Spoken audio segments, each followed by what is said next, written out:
بارگاہ رسالت معاب صلی اللہ تعالی علیہ وسلم میں درود پاک کا ہدیہ پیش کریں۔ اللہم صلی علی سیدنا و مولانا محمد معدن الجود والکرم وآلہ واصحابہ الکرام وابنہ الکریم وبارک وسلم صلاة دائمة سرمدا ابدا۔ اسلام تیری نبض نہ ڈوبے گی حشر تک، تیری رگوں میں رواں خون ہے چار یار کا۔ عزیزان گرامی وقار، آج کی اس محفل پاک میں ہم خراج عقیدت پیش کرتے ہیں ان نفوس قدسیہ کی بارگاہ میں جو میرے آقا صلی اللہ تعالی علیہ وسلم کے وصال فرمانے کے بعد آپ کے اس مشن کو لے کر آگے بڑھے، وہ خلفائے راشدین ہیں۔ اور کل جیسے کہ میں نے آپ کے سامنے عرض کیا، صحابہ ستاروں کی مانند ہیں۔ ان ستاروں میں اگر سب سے بڑے چمک والے ستارے ہیں تو یہ چار خلفاء ہیں۔ خلفائے راشدین سیدنا ابو بکر صدیق رضی اللہ تعالیٰ عنہ، سیدنا عمر ابن خطاب رضی اللہ تعالیٰ عنہ، سیدنا عثمان ابن عفان رضی اللہ تعالیٰ عنہ، سیدنا علی ابن ابی طالب کرم اللہ وجہہ الکریم۔ ان چار بزرگ ہستیوں کو کیا کہا جاتا ہے؟ خلفائے راشدین۔ بلکہ ان کے نام تو ہر سنی مسلمان کو ایسے یاد ہونا چاہیے، شاید و باید ہماری کوئی مسجد ہوگی جس کی محرابوں میں یہ نام نہ ہو۔ تقریباً اللہ محمد صلی اللہ علیہ وسلم ان ناموں کے بعد اگر ہماری مسجدوں کے محراب میں اگر کسی اور کے ناموں کی جگہ ہوتی ہے تو وہ خلفائے راشدین کی ہے۔ اور اہل بیت اطہار حسنین کریمین سیدہ زہرا سلام اللہ علیہم اجمعین کی بابرکت اسامی کو ہم اپنی مساجد میں بھی لکھتے ہیں، تحریر کرتے ہیں۔ عزیزان گرامی، اللہ کے حبیب صلی اللہ تعالی علیہ وسلم کی وفات اسلام کے لیے ایک بہت بڑا صدمہ ہے، بہت بڑا صدمہ ہے۔ رسول کریم صلی اللہ تعالی علیہ وسلم سے ٹوٹ کر محبت کرنے والے جانثار صحابہ جو ایک لمحے کے لیے بھی اوجھل ہونا پسند نہیں کرتے تھے، ان صحابہ پر کیا بیتی ہوگی جب میرے آقا صلی اللہ تعالی علیہ وسلم اس دنیا سے پردہ فرما رہے ہوں گے۔ عزیزان گرامی، اس منظر کو اگر ہم بیان کے الفاظ میں لائیں تو واقعی آج بھی ہماری آنکھیں نم ہو جاتی ہیں۔ وہ صحابہ جو حضور اکرم صلی اللہ تعالی علیہ وسلم کو تلاش کرنے کے لیے صرف آپ کی خوشبو کو سونگھ کر کے گلیاں ڈھونڈتے تھے، اگر تھوڑی دیر میرے آقا صلی اللہ تعالی علیہ وسلم نظر نہ آتے تو صحابہ بے چین ہو جاتے تھے۔ ان کا تو مذہب یہی تھا، النظرۃ الی وجہ رسول اللہ، رسول اللہ صلی اللہ تعالی علیہ وسلم کے چہرے کی طرف دیکھنا وہ اپنی زندگی کا عین مقصد سمجھتے تھے۔ حتیٰ کہ کام کرنے والے جو صحابہ مزدور تھے ان کی بھی یہ حالت تھی کہ کام بھی ضروری ہے، گھر بھی چلنا ہے، معاش بھی ضروری ہے، لیکن بارگاہ رسالت معاب صلی اللہ علیہ وسلم میں بیٹھنا بھی ضروری سمجھتے تھے۔ تو وہ باری متعین کر لیتے تھے دو صحابہ کہ آج میرے حصے کا جتنا بھی کام ہے وہ تو کر لینا، میں حضور کی بارگاہ میں پورا دن بیٹھوں گا، کل تم بیٹھنا اور تیرے حصے کا پورا کام میں کر لوں گا۔ وہ باری متعین کرتے میرے آقا صلی اللہ علیہ وسلم کے دربار میں حاضری کے لیے بھی۔ تو ان صحابہ اکرام کے لیے ایک ایسی آزمائش کا لمحہ تھا جب ربیع الاول شریف کا مہینہ آیا، یہ حجۃ الوداع جو ہوا، آخری حج میرے آقا صلی اللہ تعالی علیہ وسلم کا 11ویں ہجری تھی۔ حضور صلی اللہ تعالی علیہ وسلم کو ہجرت فرما کر مکمل 10 سال ہو چکے تھے، 11ویں ہجری چل رہی تھی۔ اللہ کے حبیب صلی اللہ علیہ وسلم حج فرما کر جیسے ہی مدینہ طیبہ تشریف لائے، بیماریاں یعنی علالت آپ کے ساتھ ہو گئی، اور محرم الحرام کے بعد سفر المظفر مکمل میرے آقا صلی اللہ تعالی علیہ وسلم علیل رہے، اور سفر کے آخری ہفتے میں کچھ افاقہ بھی ہوا، صحت بھی آئی۔ پھر ربیع الاول کا مہینہ آیا تو میرے آقا صلی اللہ تعالی علیہ وسلم نے 1-2 خطبے ایسے دیے جو اپنے آخری دنوں کی اس میں وضاحت بھی فرمائی۔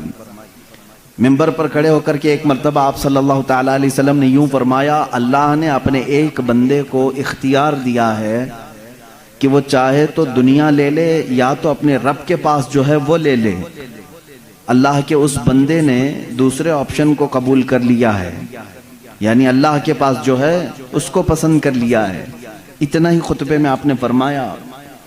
کچھ باتیں ایسی تھی وقتی طور پر فوراً اس کی سمجھ نہ آئی، لیکن سیدنا ابو بکر صدیق رضی اللہ تعالیٰ عنہ جو رسول کریم صلی اللہ تعالیٰ علیہ وسلم کی باتوں کی گہرائی تک پہنچتے، وہ رونے لگ گئے۔ صحابہ نے پوچھا، اللہ کے نبی صلی اللہ علیہ وسلم نے خطبہ دیا ہے، اس پہ رونے کی کیا بات ہے؟ کہا صدیق اکبر رضی اللہ تعالیٰ عنہ نے، اللہ کے رسول صلی اللہ تعالیٰ علیہ وسلم نے جس بندے کا ذکر کیا ہے کہ اللہ نے اسے اختیار دیا ہے، آپشن دیا ہے، چاہے تو دنیا لے لے، چاہے تو اللہ کے پاس جو ہے وہ لے لے، جس بندے کے بارے میں حضور ذکر کر رہے تھے وہ بندہ کوئی اور نہیں، وہ خود حضور ہیں۔ صدیق اکبر نے کہا صحابہ سے کہ اللہ نے اپنے حبیب صلی اللہ علیہ وسلم کو اختیار دیا ہے، چاہے تو آپ سالوں سال کی زندگی لے لیں، یا تو پھر اللہ رب العزت کی بارگاہ میں پہنچیں۔ رسول کریم صلی اللہ علیہ وسلم نے دنیا کو ترک کرنے کا فیصلہ کر لیا ہے اور اپنے رب ذوالجلال کی بارگاہ میں جانے کا ارادہ کر لیا ہے۔ یہ ربیع الاول کے دنوں میں، شروع کے دنوں میں حضور اکرم صلی اللہ تعالیٰ علیہ وسلم کے جسم پاک پر جو آثار نظر آ رہے تھے، صحابہ کے لیے وہ بڑی بے چینی تھی۔ کئی نمازیں ایسی تھیں جس میں میرے آقا صلی اللہ تعالیٰ علیہ وسلم مسجد نبوی شریف میں باہر تشریف نہیں لا پائے۔ 17 نمازوں کی امامت صدیق اکبر رضی اللہ تعالیٰ عنہ نے کی۔ ابھی میرے آقا صلی اللہ تعالیٰ علیہ وسلم باحیات تھے، ظاہری زندگی میں موجود تھے۔ 17 نمازیں ایسی ہوئی کہ جس کو صدیق اکبر رضی اللہ تعالیٰ عنہ نے پڑھائی، اور آخری وہ دن تھا، روایات میں 12 ربیع الاول کا ذکر ہے اور بعض میں 13 ربیع الاول کا ہے۔ حضور اکرم صلی اللہ تعالیٰ علیہ وسلم کی ولادت کا بھی وہی دن ہے، وفات کا بھی وہی دن ہے، تاریخ میں لکھا گیا ہے۔ وہ آخری دن تھا جس میں رسول کریم صلی اللہ تعالیٰ علیہ وسلم نے فجر کی نماز پڑھائی صدیق اکبر رضی اللہ تعالیٰ عنہ کے ساتھ، یہاں تک کہ ایک نماز ایسی بھی کہ صحابہ انتظار میں رہتے تھے کہ حجرہ کھلے گا، میرے آقا تشریف لائیں گے۔ رسول کریم صلی اللہ تعالیٰ علیہ وسلم اس ایک نماز میں اس طرح سے تشریف لائے کہ نماز قائم ہو چکی تھی۔ حضرت ابوبکر صدیق رضی اللہ تعالیٰ عنہ مصلی پر آگے بڑھ چکے تھے، اقامت بولی جا چکی تھی، دروازہ کھلا، حضور اکرم صلی اللہ تعالیٰ علیہ وسلم کا چہرہ جمال جہاں آرا جیسی صحابہ نے دیکھا، سب نماز میں قبلے کی بجائے حضور کی طرف متوجہ ہو گئے۔ یہ تھا نماز میں بھی صحابہ کا ادب و احترام۔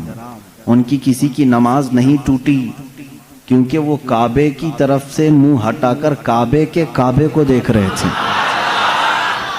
حضور اکرم صلی اللہ تعالیٰ علیہ وسلم باہر تشریف لائے تو اس حال میں کہ روایات میں موجود ہے 2 صحابہ کے کندھوں پر آپ نے ہاتھ رکھا اور آپ صلی اللہ تعالیٰ علیہ وسلم کے پیر زمین پر نہیں لگ رہے تھے۔ رسول کریم صلی اللہ تعالیٰ علیہ وسلم کی انگلیاں زمین پر لگتی آئیں۔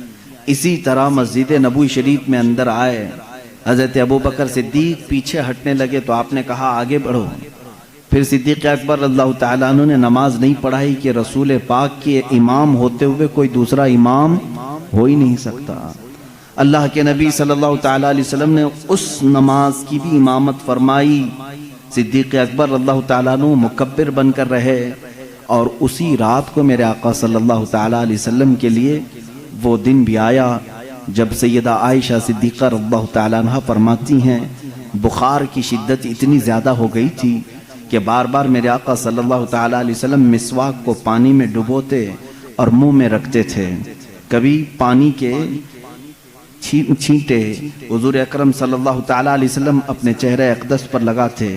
یہ سختی تھی نزع کے وقت کی۔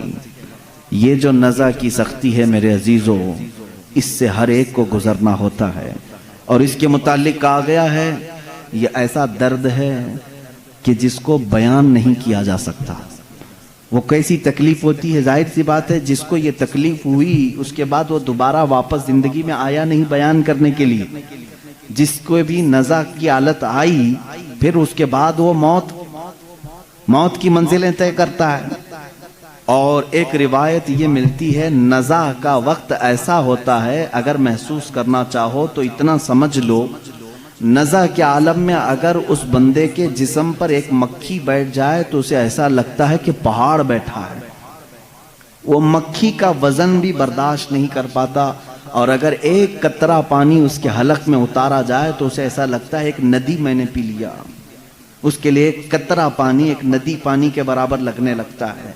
شدت کی پیاس، حلق میں کانٹے چبھ رہے ہوتے ہیں، اور روح نکلنے کا جو درد ہوتا ہے، یہ عام لوگوں کی بات میں کر رہا ہوں، ایک ایک ناخن سے، ایک ایک جوڑ سے جب روح کھینچی جا رہی ہوتی ہے اور اخیر تک کھینچی جاتی ہے، ناک تک روح کو لایا جاتا ہے، اس کے بعد ملک الموت اس روح کو قبض کر کے لے جاتے ہیں۔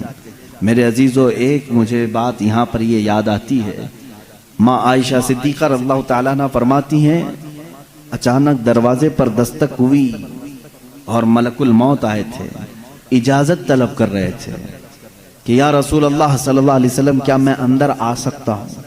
حضور اکرم صلی اللہ علیہ وسلم نے فرمایا عائشہ یہ فرشتہ کسی کی بھی روح نکالنے کے لیے اجازت نہیں لیتا، یہ مجھ سے اجازت لیا ہے اور اس کے بعد اب کبھی کسی سے اجازت نہیں لے گا۔ ملک الموت کو بھی یہ حکم تھا اللہ کی طرف سے، نبی اگر اجازت دیں تو روح قبض کرنا۔ پھر وہ کیسے لوگ ہیں جو کہتے ہیں کہ محمد صلی اللہ علیہ وسلم مالک و مختار نہیں تھے؟ مالک و مختار نہیں تھے، یہاں تو روح نکالنے کے لیے بھی اللہ نے پابند کیا ہے ملک الموت کو، جو فرشتہ کسی سے نہیں پوچھتا وہ رسول سے پوچھ کر کے حجرے میں آ رہا ہے۔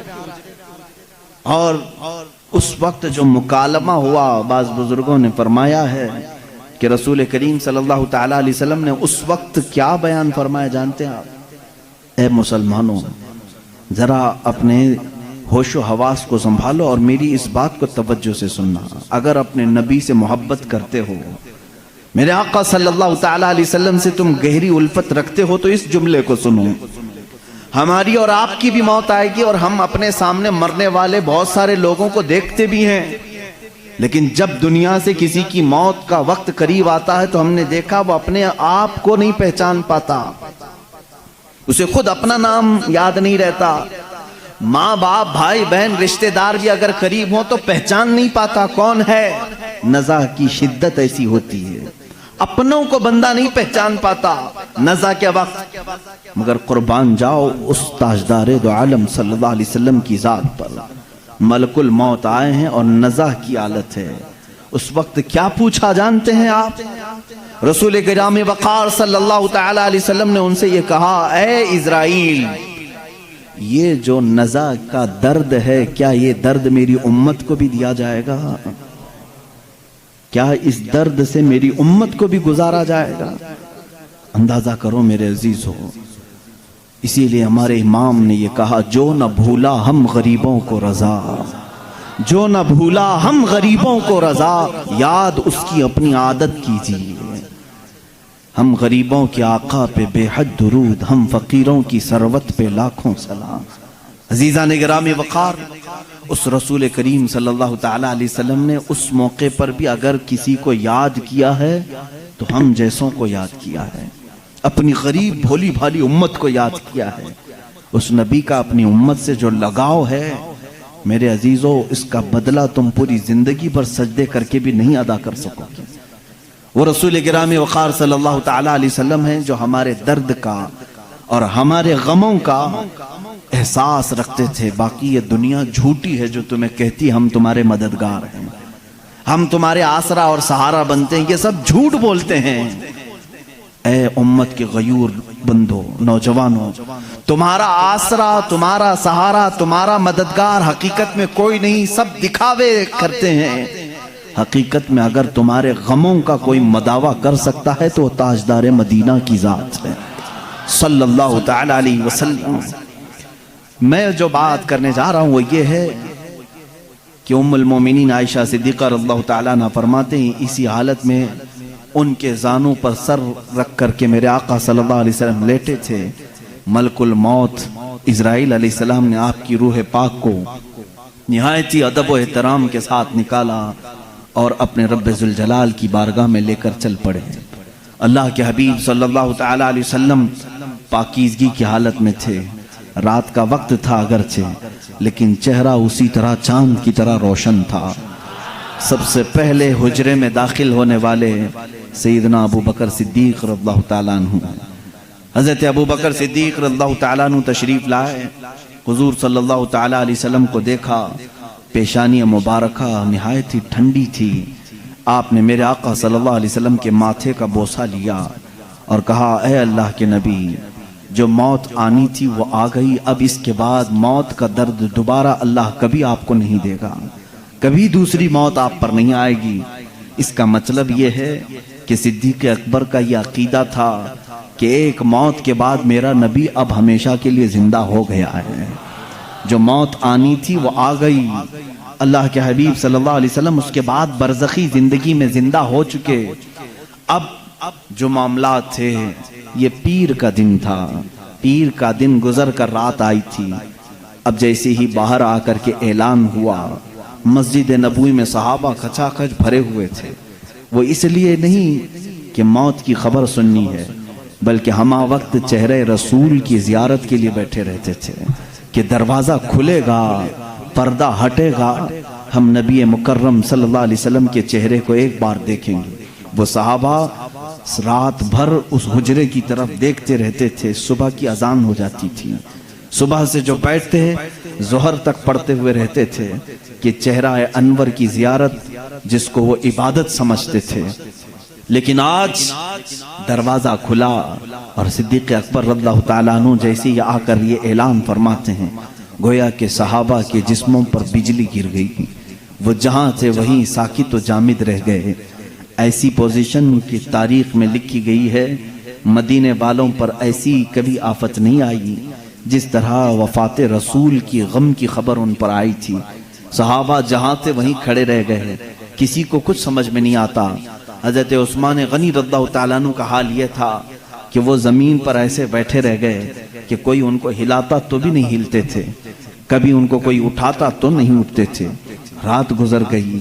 صبح کے وقت سیدنا عمر فاروق رضی اللہ تعالیٰ عنہ کا حال تو یہ تھا کہ جیسے ان کو خبر دی گئی، وہ اپنی تلوار نکال کر کے مدینے میں باہر گلیوں میں اس طرح گھومتے تھے، جوش سے آوازیں نکالتے تھے، خبردار اگر کسی نے کہہ دیا میرے نبی کا انتقال ہوا ہے، میں اس کی گردن مار دوں گا، میں اس کی گردن اڑا دوں گا.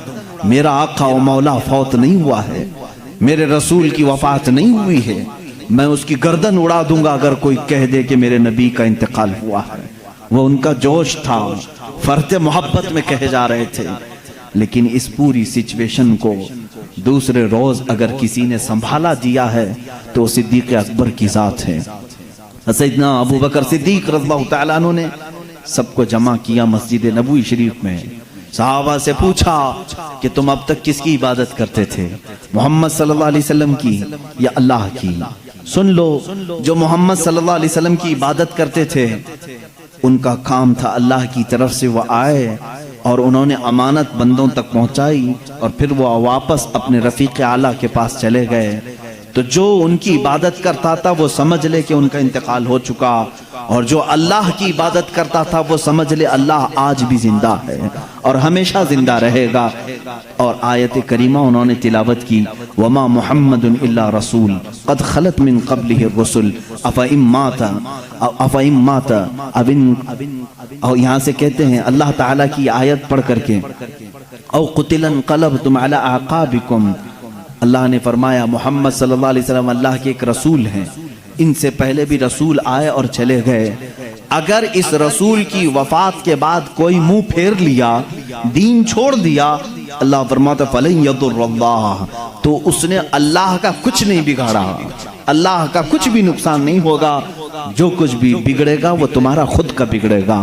رسول کے بعد کوئی بھی منہ نہ پھیرے اس شریعت سے، کوئی اس راستے سے، اس اسلام سے ہٹے نہ. یہ صدیق اکبر رضی اللہ تعالیٰ عنہ کا خطبہ تھا، اسی خطبے سے آج تک اسلام زندہ ہے. میرے عزیزو، اسی لیے اسلام شخصیتوں سے نہیں چلتا ہے.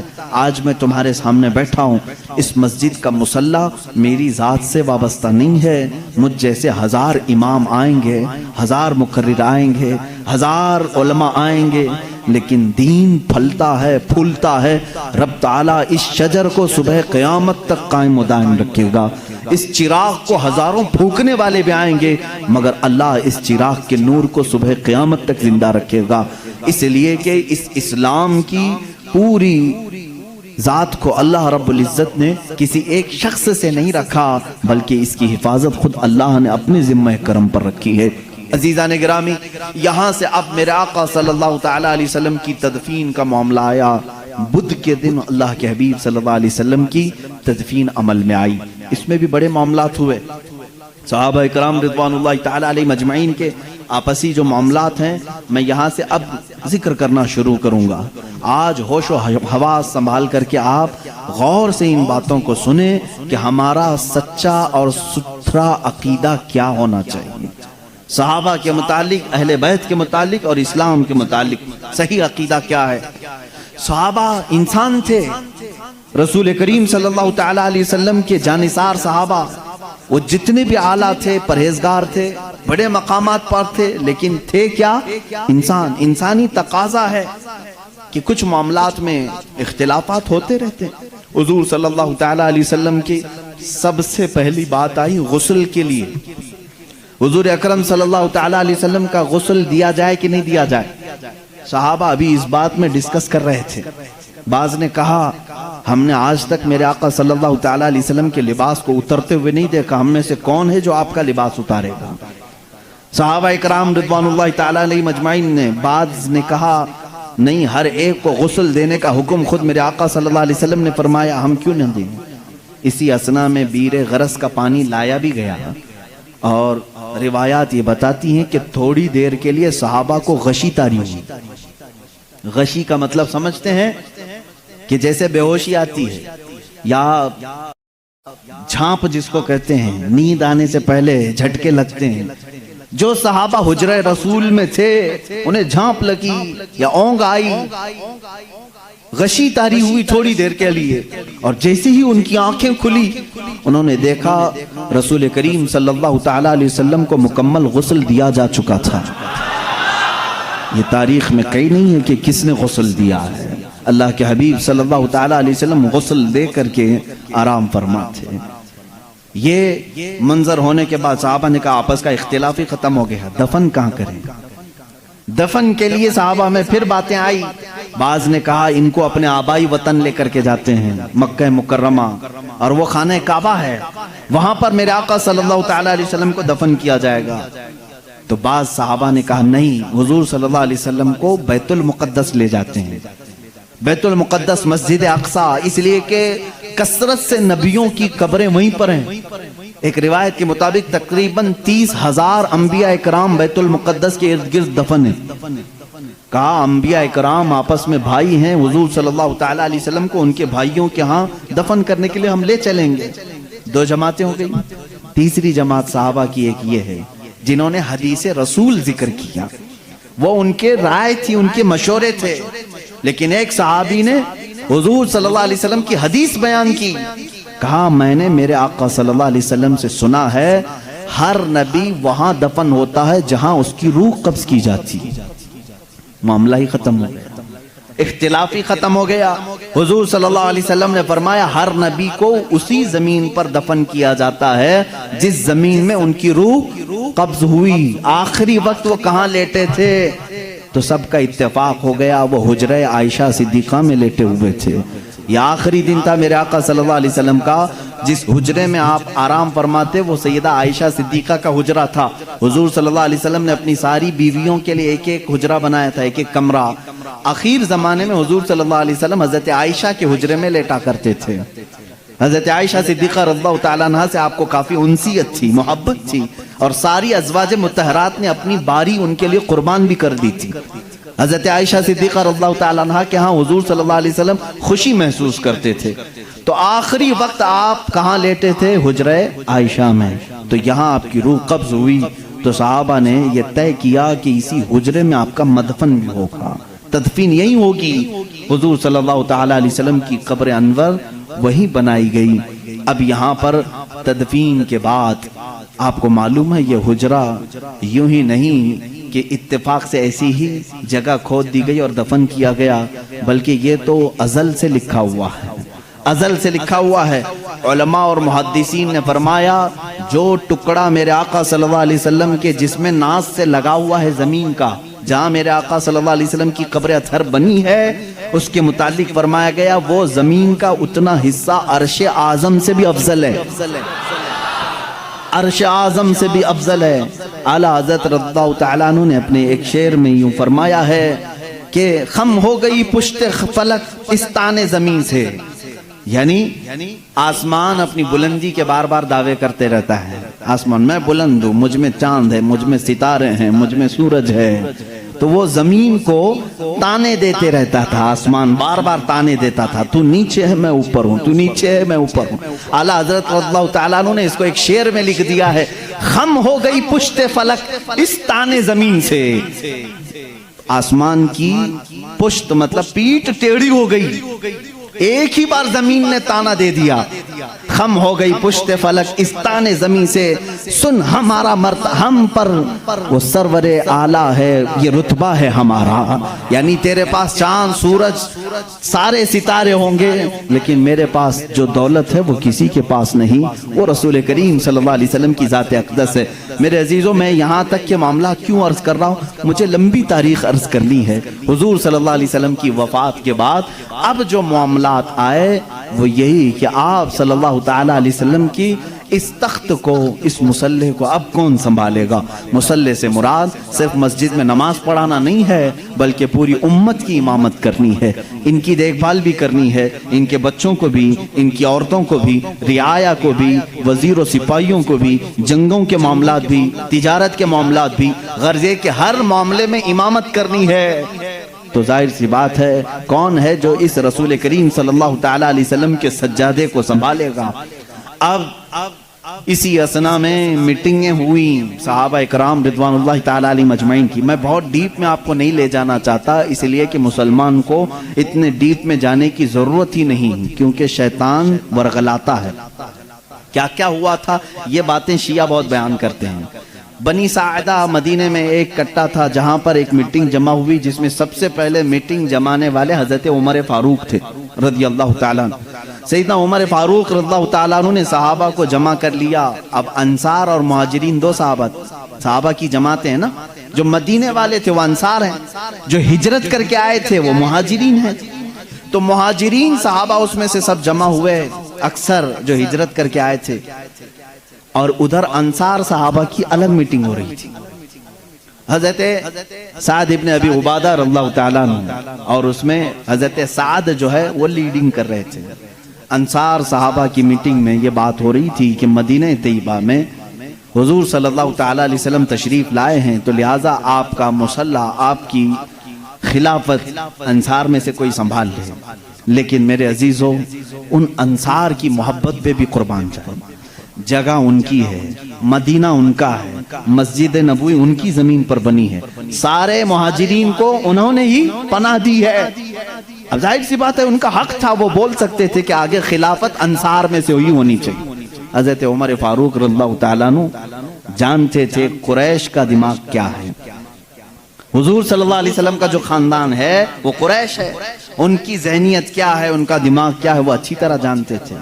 سب انصار صحابہ کو انہوں نے جمع کیا اور کہا آپ کی فضیلت کے ہم قائل ہیں، لیکن ایک بات یاد رکھ لیں، اگر خلافت رسول اللہ صلی اللہ علیہ وسلم کے خاندان کو چھوڑ کر دوسرے خاندان میں چلی جائے تو پھر معاملات درہم برہم ہو سکتے ہیں، اور حضور صلی اللہ علیہ وسلم کے جو اہل بیت ہیں، جو خاندان والے ہیں، کہیں ان کی ناراضگی کا بھی سبب نہ بنے۔ انصار نے جیسی ہی یہ سنا ساری خلافت سے وہ دستبردار ہو گئے، کہا ہم اس کے ہاتھ پر بیعت کریں گے جو رسول اللہ کے خاندان سے تعلق رکھتا ہے۔ اب اس بات پر اتفاق ہوا تو پوچھا گیا حضور کے خاندان والے قریش کون کون ہیں؟ سب آئے، سب لوگوں نے جمع ہو کر کے الگ الگ نام لینے ہی تھے، ابھی کسی نے نام لیا نہیں تھا۔ سیدنا عمر فاروق رضی اللہ تعالیٰ عنہ آگے بڑھتے ہیں اور کہتے ہیں اے لوگوں، تمہیں معلوم ہے جب رسول کریم صلی اللہ تعالیٰ علیہ وسلم نے نبوت کا اعلان فرمایا تھا تو سب سے پہلے اسلام لانے والوں میں چند لوگوں کے نام ہیں. ان میں سے پہلا ایک نام سیدنا ابو بکر صدیق کا ہے. حضور صلی اللہ علیہ وسلم نے خود فرمایا بہت سارے لوگوں نے اسلام قبول کیا لیکن سب نے مجھ سے کچھ نہ کچھ سوال کیا. آپ آخری رسول ہیں، کیا علامت ہے؟ آپ سچے نبی ہیں، کیا دلیل ہے؟ لیکن ایک بندہ ایسا ہے جس نے بغیر دلیل پوچھے ایمان لایا، وہ ابو بکر ہے. وہ ابو بکر صدیق رضی اللہ تعالیٰ عنہ ہیں. انہوں نے حضور صلی اللہ علیہ وسلم سے کبھی نہیں پوچھا آپ آخری رسول ہیں، کیا ہے آپ کے پاس علامت، بلکہ حضور صلی اللہ علیہ وسلم نے ایک بار صرف ان سے کہا میں اللہ کا نبی ہوں. انہوں نے کہا آمنا وصدقنا یا رسول اللہ، ہم ایمان لائے اور آپ کی تصدیق کرتے ہیں اے اللہ کے رسول. حضرت عمر نے ان کی فضیلت میں خطبہ دیا. تمہیں معلوم ہے جب رسول کریم صلی اللہ تعالیٰ علیہ وسلم مکہ سے ہجرت کر رہے تھے تو اپنے ساتھ کس کو لیا تھا؟ ابو بکر صدیق رضی اللہ تعالیٰ عنہ کو لیا تھا. تمہیں معلوم ہے اپنی زندگی میں جب میرے آقا صلی اللہ علیہ وسلم علالت پر بستر پر تھے اس وقت اپنے مصلے پر کس کو بڑھایا تھا؟ ابو بکر صدیق کو بڑھایا تھا. حضرت عمر کہتے ہیں رسول اللہ صلی اللہ علیہ وسلم نے جس کو ہماری نمازوں کا امام پسند کیا ہے ہم اپنے دنیاوی معاملات میں اس کو کیوں نہ امام تسلیم کریں؟ سب سے پہلے میں صدیق اکبر کے ہاتھ پر بیعت کرتا ہوں. حضرت عمر کی بات دیکھ کر سارے صحابہ نے حضرت ابو بکر صدیق کے ہاتھ پر بیعت کیا. یہاں سے خلافت کا نظام شروع ہوا. یہ خلافت شروع ہوئی. سب سے پہلے خلافت کو بھی بادشاہی نظام پر قائم نہیں کیا گیا. یہ سعودی نظام نہیں ہے باپ مرے گا تو بیٹا حکومت کرے گا، رشتہ داروں کا نظام نہیں ہے، بلکہ میرے آقا صلی اللہ تعالیٰ علیہ وسلم نے اس سیلیکشن کو امت کے اوپر چھوڑ دیا تھا. ورنہ رسول کریم صلی اللہ تعالیٰ علیہ وسلم اپنی زندگی میں بتا کر کے جاتے میرے بعد فلاں کو ہونا چاہیے. یہ معاملات میرے آقا نے کبھی بھی کسی کو نہیں بتائے. آج شیعہ کہتے ہیں، رافضی کہتے ہیں حضور صلی اللہ علیہ وسلم نے اپنی زندگی میں حضرت علی کو ہی خلیفہ بنایا تھا، باقی سارے خلیفاؤں نے ان کی خلافت کو غصب کر لیا، چھین لیا تھا، ان کو خلافت نہیں دی. یہ پروپیگنڈا پھیلاتے ہیں. کہیں سے بھی ایک دلیل نہیں ملے گی.